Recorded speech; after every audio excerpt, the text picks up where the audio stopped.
Hey everybody, this is Paul, and today I'm going to show you how I build a permanent dragon fruit trellis. I use concrete rebar and 4-inch drain pipe, and I'll show you all the steps, and I'll show you why. I mean, you can see how sturdy it is. I have one of my hybrids here, and these things just don't break. I mean, you can see here it's 4S, and it's just something that's very permanent, a permanent solution, because we get some winds here, and I don't want them to fall over and get top heavy.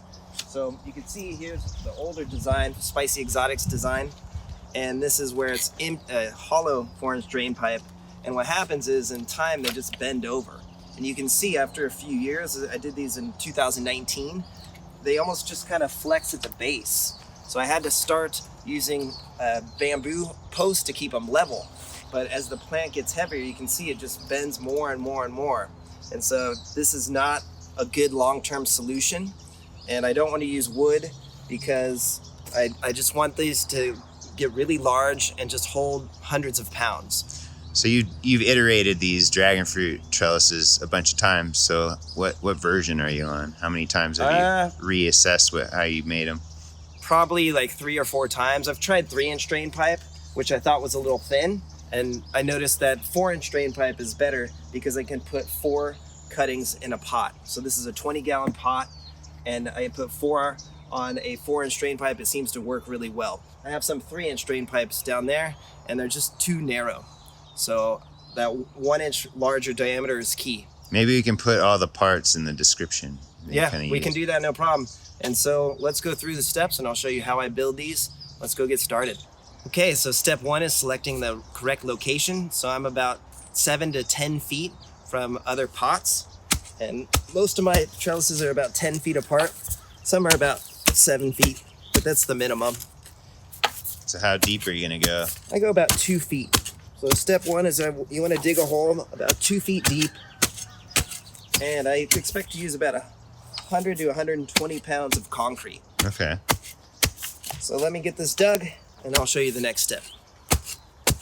Okay, I have the hole dug, and this is my tool of choice here. And what I buy is 1/2-inch rebar at 10 feet. So this is a 10-foot piece. I cut it with a bimetal cutting blade, and then I use it to cut a 6-foot piece, which will be the main spine, I guess you could say, main support, which I'm about to hammer it into the hole. And then these will be the cross beams. So that's why I like to buy 10-foot sections, because I don't have any waste. And then I use 1/2-inch drip line, and I sheath it. So that way, you'll see why, because that way I can remove them from the top and interchange them or move the plants. So I have the rebar, I hammer it in until it's about 4 feet in height.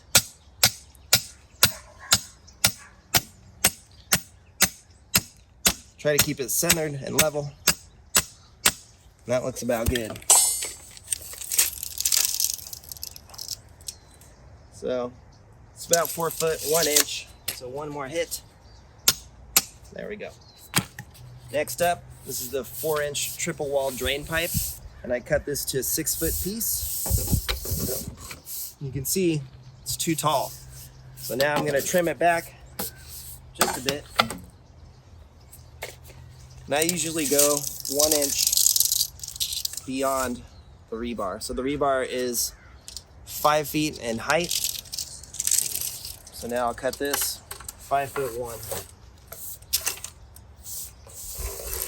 So 61 inches. I'm using that same metal blade.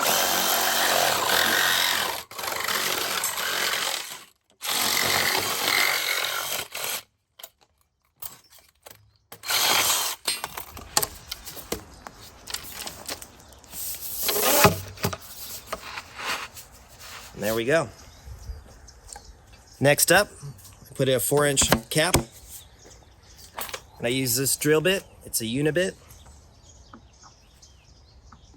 I go straight through.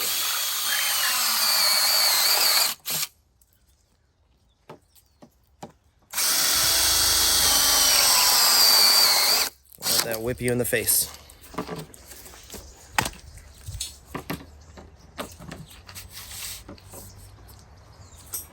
I try to make it a 90-degree angle. I just eyeball it. Sometimes I go through the cap twice, but usually I just go right under it. And there we go. So now I have that done. Now it's time to get to the concrete. So let me get the concrete ready and show you the next step. So what I like to use is the fast setting concrete, and I'll use anywhere from 100 pounds to 120 pounds per pot, per trellis. And the reason why I like How many bags is that, like 2? 2, a little over 2, depending on the hole. But usually 2 is plenty. And what I like to do is mix it up really well. It's definitely too wet there. Yeah, you don't need much. You just need a bucket and some water. Yep. And a stick. Nice. Don't want to breathe it, by the way. It's really bad to breathe the dust.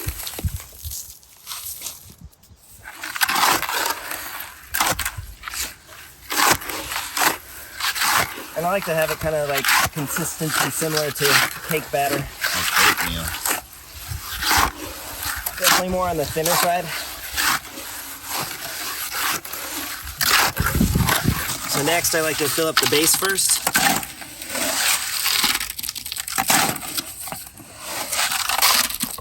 Probably could just dump it.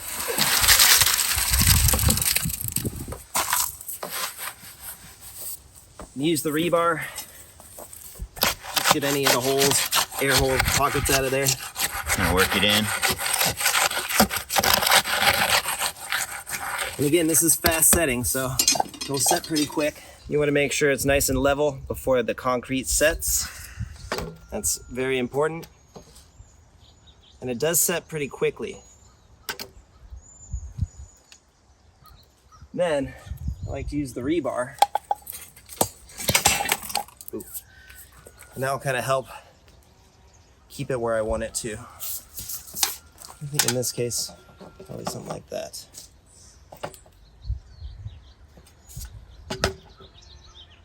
Okay. There we go, nice and level. And you want to check that a few times. And just fill it up. Makes a very cool sound when it plops down.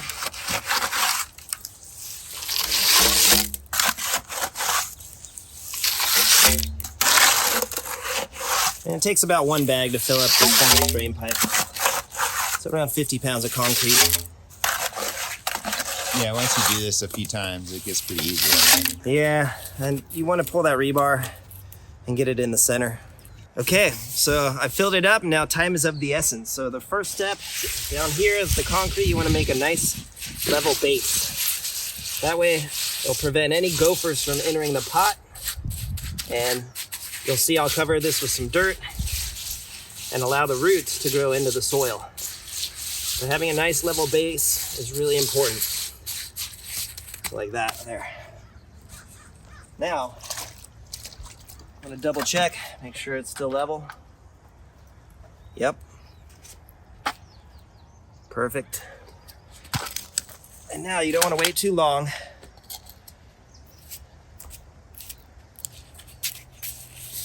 Before it hardens. You don't want it to harden, that'd be bad.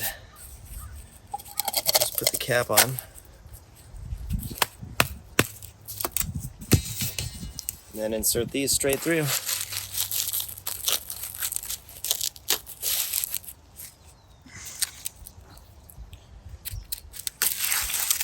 And this 1/2-inch drain pipe, drip irrigation line, excuse me, is key because it acts as like a sleeve. And so as it cures in the next hour or so, I'll just turn it like this every so often. And it'll just form your mold so you can put that in later. Makes the perfect mold, exactly. Let's make sure it's still level. It's the most important step. Yep. And so now, over here, you can see what it looks like when it's done. So, I've added the dirt, that concrete pad is still under there. And then now, I'm gonna finish the top. So you can see that these will still go in and out after it dries relatively easily. So sometimes it's bent or curved, so you might have to flip it over, but there we go. So you can see how easy it goes back on. You can see for the 20-gallon pot, I like to drill a lot of holes. And I put that nice open center in it. Put it down.